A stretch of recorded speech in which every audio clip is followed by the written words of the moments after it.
Sean, let's start off with our college bets for this weekend. Week 11 of college football. Not a lot of major big games this weekend. We've got Alabama versus LSU. We've got Missouri versus Texas A&M. Notre Dame's playing Navy, damn it, which I swear to God, if you have a pick for the Notre Dame game, I'm going to have a serious problem with you. It's a big line. You better not carry over. It's a big line. That bit that you do on our other show. 26.5.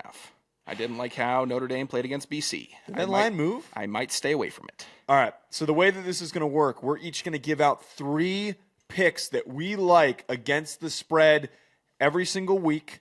We both can't have the same 3 picks. So we're going to alternate here. If somebody steals a pick, you got to come up with a different one. You better have one ready to go. I'll let you go first. I will be cordial here and allow my wonderful friend Sean to give his first pick. What do you got? You let me take the easy one here on the board? I'll take it. Go ahead. Indiana giving 14.5 to Penn State. Yeah, that's how it goes. How are we already starting with this? How are you already picking? Because that's the easy one, Joe. It's the Big Ten wagon, Indiana Hoosiers versus the collapsing Penn State football team, and Penn State also. Piece of garbage. You need any more data? Any more besides Penn State fired their coach and they stink right now? Besides, how about they're 1-7 against the spread on the season? This team doesn't win. They don't cover, whereas Indiana is an absolute monster. I'm glad I took this one for you. Was this going to be your first pick? Yeah, it was going to be my first pick. Of course it was. You know why? Because it's a good bet, and it's a good pick. Sean's a bad person. He always does this. He always finds ways to win, to steal away the bets that I really, really like for the upcoming weekend whenever we do this bit where we both can't have the same picks. And the other thing that he loves to do is he loves to mush my bets when we're sitting on the couch and watching the games. That's crazy. I like this pick a lot. I like the logic that you have there. I think that it's not crazy. It's true, by the way. That I'm mush? Yeah, you're a major mush. You've always been the biggest mush. How am I mush when I can't even take a live snipe and that you're saying, I like this game, and I take it live, and then they end up collapsing? That's happened once this season. That makes you the mush. Wait, hold on. If it collapses on you, that makes you the mush. You're putting out bad energy on the couch, and it's hurting my live bets. That even if I'm taking in silence, I'm not hitting them. You're a bad person. I really like this bet, though. It was one of my favorite picks. Because of everything that you just talked about here, here's another layer with this. Curt Cignetti is the ultimate vindication man in college football. He is the statement creator in any opportunity that he has to make a statement. Ohio State's the number 1 team in the country. They're probably going to face Ohio State in the Big Ten championship game. But you think that Curt Cignetti's not thinking, hey, these fools just played Penn State, and they dogged them, but they only won by less than 30 points. Why not come out here and try to win this game by 40? And I really don't think that Grunkemeyer, the quarterback for Penn State, I just don't think that he's going to be able to survive in this game. It might be at home. It might be that home environment might help them a little bit in this performance, but an opportunity for Curt Cignetti to stick out double middle fingers at Ohio State and also at Penn State. I think he's going to take that chance. Why is this only 14.5? I don't know. I don't understand. Look, you're so in the weeds with college football. I don't know why. It's got to be branding. It's 14.5 against Penn State. It's got to be a brand thing. Why even throw the hook on, by the way? Why not just set it at 13.5? We don't think it's going to be a 3-score win? Of course it will be. Yeah, I like this bet. I'm happy with it. This is one of those bets that you're kind of, like you're saying, you're kind of wondering, like, what do the books know that we don't, because that line is very, very close. My first bet that I really like, Auburn plus 6.5 against Vanderbilt. What's that face that you're making? Go ahead. You don't like it? You don't like it? I've heard. Please present. All right. Please present. The fired coach bump is the first important thing that I like here. The circumstance of DJ Durkin taking over for a fired Hugh Freeze. I think that this team is going to rally around DJ Durkin. I also think that DJ Durkin's going to try and pull a little Ed O here and try and see if he can, rally the troops and try to maybe steal this job from any big candidate that might be interested in it.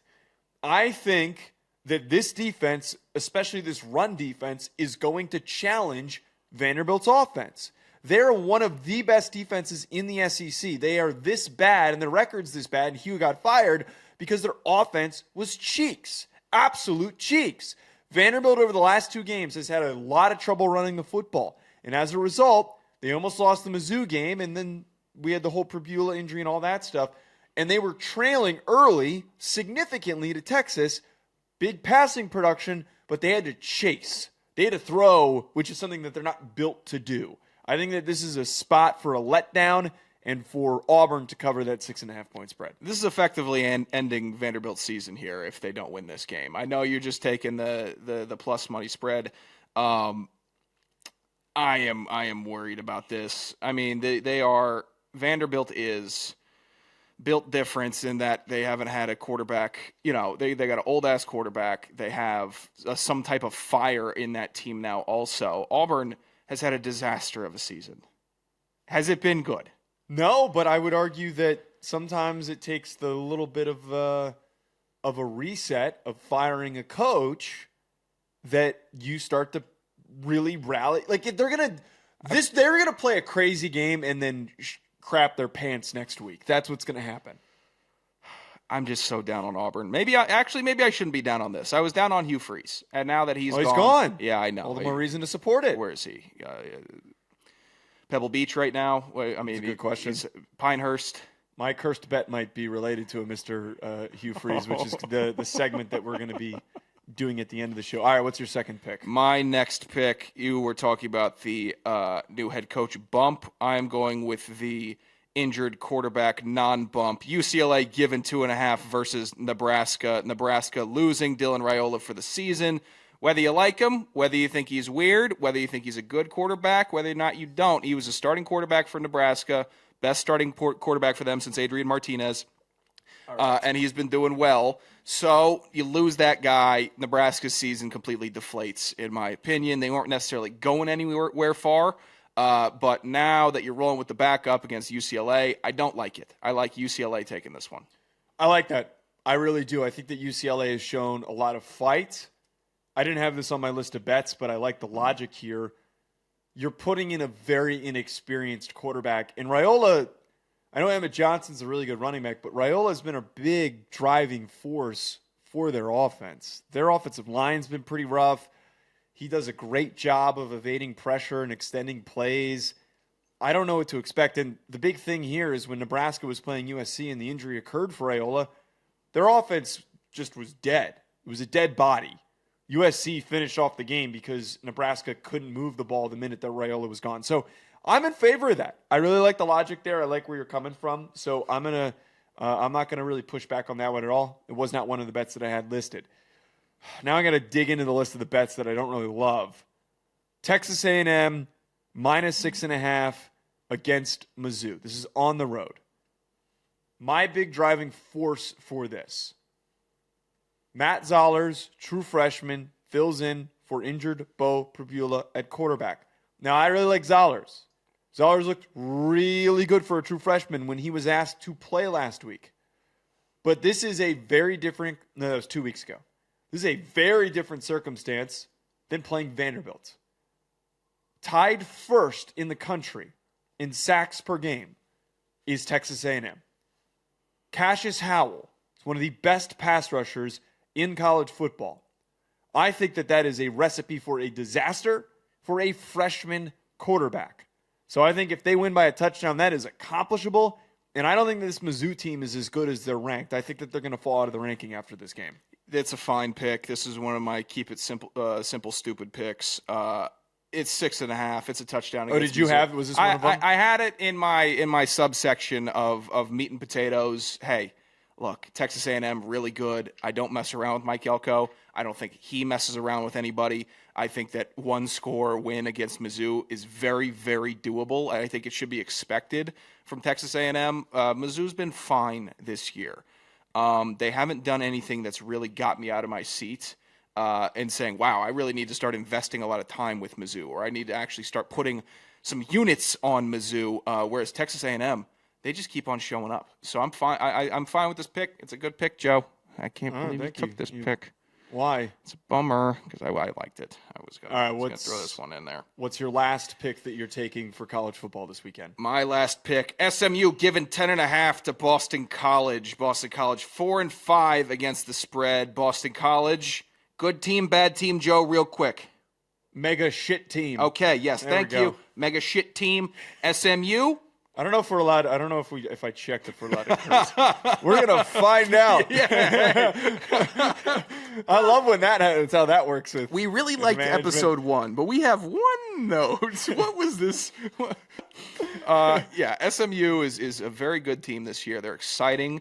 Offense is solid. They got a coach that I like and believe in. Boston College, treading water, and they got a big old ankle weight on their ankle, trying to drag them down also. So it's a rough scene in Chestnut Hill. SMU 10.5, it's a no-brainer to me. This is a super simple, easy, good team versus bad team that's reeling play. I don't mind this at all.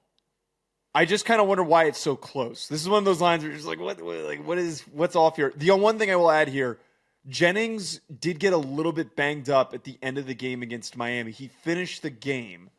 I'm not suggesting that he doesn't play, but when you're a guy who's the super shifty point guard quarterback and you're a little banged up, what happens? You know, is that gonna hold you back? Is that going to limit the offensive explosiveness? Do you just win by 8 points and then you just kind of skedaddle out of there and you're happy with the end result? It's just something that would be on my mind when I was making that decision. I hate that you're throwing that in because now it's feeling like, and he wins a good it's win too late. post-game. It's too late. God, no. It's too late. You put Come that down on. the board. Can we establish that rule, by the way, if one of us, if you write down the pick and you pitch the pick, you can't change the pick? Yeah, okay, so no flip-flop, no bailout? There's no bailout. If you sit here and you pitch the pick, there's no going back on the pick. Well, I'm not going back now. I won't go back now. God, that freaking... Okay, fellas, just lock in. Okay, it's Boston. It's Boston College. Roll through them, please. We're gonna get the cut in on ESPN at halftime. Where did this come from? Boston College, last second field goal to knock off SMU. That's gonna happen. I can just see it. It would be even something stupid. Or Bill O'Brien kicks a field goal to cut the lead to 9, and we just miss it just because he wanted to get points on the board. Jerk off. Or we'll see that, and then we'll get the bit that happened with Georgia 2 weeks ago, and also with USC, where Georgia Gunnar Stockton stopped and then kneeled at the 1. The real bad beat. Did you bet on the Michigan State game? I did. I bet on Michigan in that game, and Michigan State kicked an unnecessary. No, it was a touchdown. They had like the most unnecessary late score. They were getting dogged. Game was over. And Michigan decided to just go, whatever, you could score your points. It ruined. It was one of the worst beats that I've had the entire season. I don't know why that I'm putting out that bad energy on this game. Is that because it's not your pick? And that's fine. Here's what I'll ask. It's interesting how that works, huh? Is there a way that we can implement a rule into football where if a scoring opportunity is presented to you, you can't go down before the goal line? Because I think it's just inherently not football. I think it's a gross decision. I understand why we're doing it. I understand why teams do it, and it's analytics and preserve the ball and don't give the ball back. I know, but that's not football to me. It really isn't. It feels like checkers. You could take it up with the commissioner, the non-existent commissioner. Feels like checkers. I hate that. They're kneeling in checkers. I tell you what, you're just making moves, man. Just making moves in checkers. You're not playing the game. All right, every single week when we do these segments, we are going to do a 6-leg, can't miss, won't miss. What was your third parlay? pick? Oh, my third pick. Shit. Texas Tech minus, gotten ahead of myself. I got too excited for the parlay. Texas Tech minus 10.5 versus BYU is my last pick. This game is at home in Lubbock. Texas Tech, when they have Bear Morton, they are a lot steadier team, a much steadier offense. Their loss that they suffered was when Will Hammond was in, so I'm not holding that against them. This is one of those circumstances, and this applies for every game that Texas Tech plays, especially at home. Their pass rush, their defensive line is the best in the conference. It is top 5 in the country. That is not supposed to happen in the Big 12. This is reminiscent of defensive lines that Texas used to have when they were at their peak in the Big 12. I do not think that this BYU offensive line is equipped to handle David Bailey and Romello Height coming after good old Bear Bachmeier. Now, I like Bachmeier. Bachmeier's a dude. He's a true freshman. He looks and plays like he's been playing college football for 6 years. If you didn't tell me he was a true freshman, I would have told you he's Diego Pavia's cousin. I wouldn't be able to tell you. That dude is a playmaker, and he's a great kid. But I think that this is a really, really hard spot for him, and I got to go with the Red Raiders to cover 10.5. I get it. It's 10.5, though. BYU's a decent squad. They're a decent squad. No, they're not. They're the most this happened last year. They're the most overinflated team in college football. Oh, God forbid somebody says something negative about the undefeated team. They got big wins against Stanford. They got a big win against Colorado. You could at least say Utah. Monster win against West Virginia. They beat Utah. They have a lame-ass strength of record. Just beat Iowa State, too. Come on. Iowa State's not good either. They took down Portland State. Oh. Yeah, do you actually not like my pick, or you just? It's fine. The only reason I'm staying. I would ride Texas A&M on this. I would need a smaller line. 10.5 scares me. They do because BYU just feels like they hate the spread, where they'll do everything in their power to just bust it up and have some late backdoor BS cover, playing slow, controlling the clock, whatever they want to do to mess with the spread. BYU is one of those teams. They've burned me and burned me and burned me. So I don't like going all in on a double-digit spread with them. All right, that's completely fair. All right, before I got ahead of myself, we're going to backtrack here a little bit. Every single week at the end of our college football and NFL segments, we are going to concoct a 6-leg parlay. Can't miss, won't miss parlay of the weekend. If you want to, you and your buddies do this in the group chat and you want to pitch some of our legs here, feel free to. Fully encourage you. I'm going to start here with the legs, okay? Sure. First one, we're going to start a little slow. We're going to kind of ease our way into this, okay? Oh, okay. We're going to go Texas Tech money line at -375. Keep it a little simple here. I think that at the very least, Texas Tech's going to win. We've got the bet out on Texas Tech to cover. We'll kind of, have a little bit of action in there because we're so confident in Texas Tech, but we're going to get the little odds boost of throwing in a pick that we think is bound to hit. Yeah, that works. I like to start slow, bound to hit. Let's get it rolling responsibly. Yeah. Oregon 6.5 versus Iowa is my next addition. Oregon's a good team. You throw that in there. I will throw it in there. It's going to be a slop fest in Iowa. I think it's going to be rain. Wait, what were the odds on that? It's going to be wind. 6.5. What, on the money line? No, not on the money. Spread 6.5. Well, the spread's 6.5, but what are the odds for it?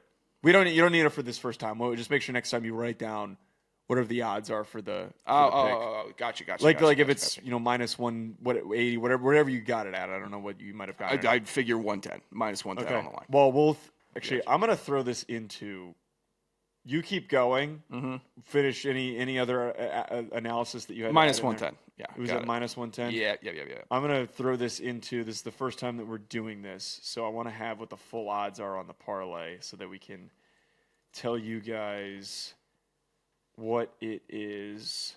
My next pick that I am going to add to the parlay. We're going to continue moving a little slow here.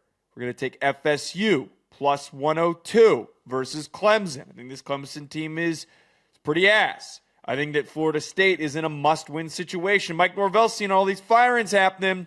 He doesn't want to get clipped too. So I think that we need to take Florida State here because it is a must-win game on the road. Oh, that scares me.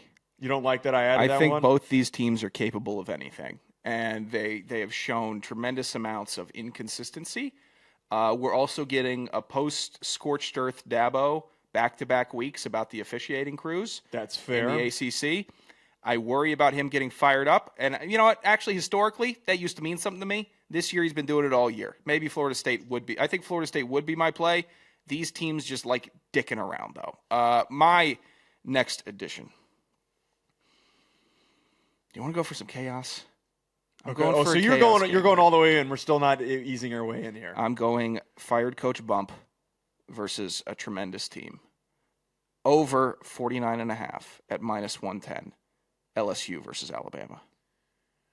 Wait, one more time? Over 49.5. Oh, and the total. LSU Alabama, yes. Oh, I gladly would take that. That feels awfully low, doesn't it? I'm thinking that new coach, Nussey's going to go out there and start chucking it all over the place. Alabama's just going to keep on rolling their normal offense. Ty Simpson's probably going to have a couple touchdowns. They're going to have a good amount of scoring. I think LSU, Alabama gives us a better game than expected. And you know what that means? That means over's going to hit.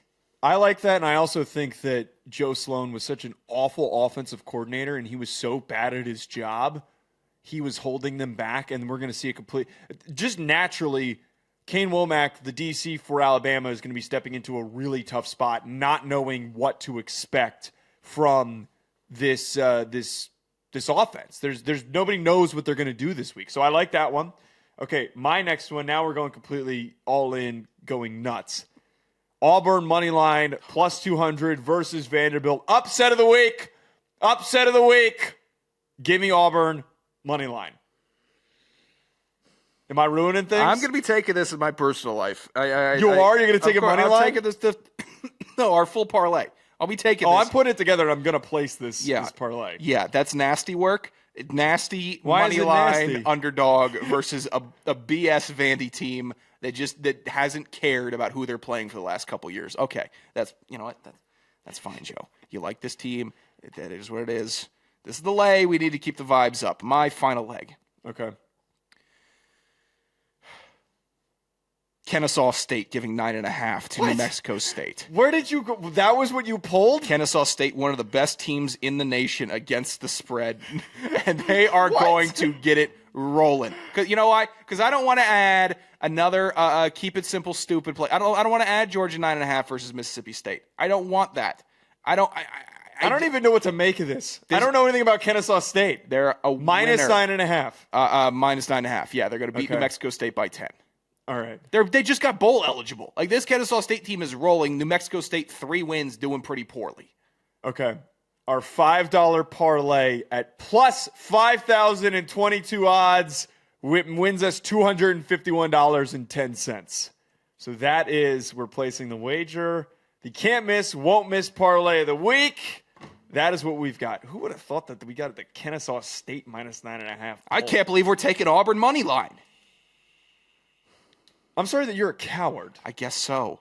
You know what? You threw in Texas Tech minus 375 and Auburn plus 200. I guess it evens out if you were to pick a couple plus 150s. Yeah, we gotta take a little bit of a risk here. We gotta have a little bit of intrigue. You worry me, DeLeone. You worry me with this parlay. Reminder to everybody: if you're tuning in on this first episode and you're enjoying the conversation, the bets, the fun, all of it, please subscribe and also do us a favor: comment below. What is your favorite pick for this weekend? Let us know down below who you taking. Is there a pick of ours that you don't like? Let us know in the comments. Call us dumb. I call Sean dumb all the time. He calls me dumb. I'm going to wake up tomorrow and see a bunch of picks I don't like from this. It's all going to change, man. All right.